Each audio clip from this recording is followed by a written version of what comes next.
Yeah, do I think that our political system is reflective of of a Christian heritage?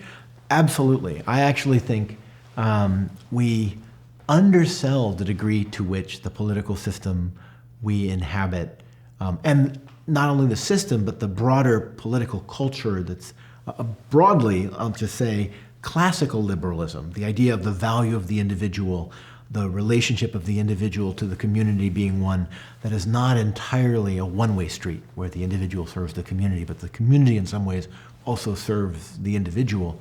A recognition of the need for some kind of toleration of the individual's right to create their own understanding of their faith. All of these things, actually, it seems to me, have a distinct path into certain moments in Christian thought.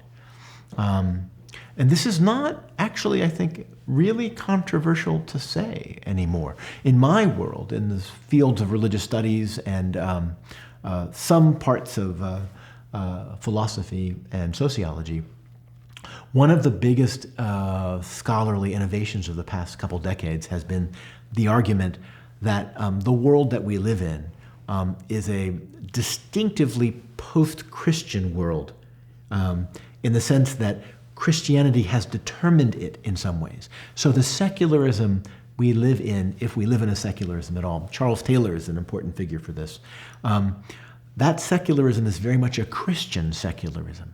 And it renders certain forms of Christianity much more available than even perhaps in an earlier form of Christendom they were available. It hampers other kinds of Christianity. That's okay. That's one of the things we have to acknowledge and then figure out what to do about. But the point is that when we have all sorts of arguments with other religious traditions, it's often the case that those traditions will say, this doesn't sound like a neutral kind of secularism. It sounds like it's framed in a certain way to make certain kinds of religiosity available and less other kinds.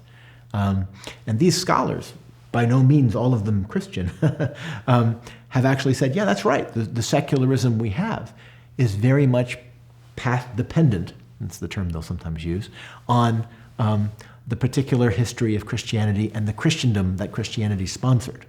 And then after that Christendom began to decay and then fell apart, you get these post-Christendom societies in Europe, North America, and elsewhere in the world as well.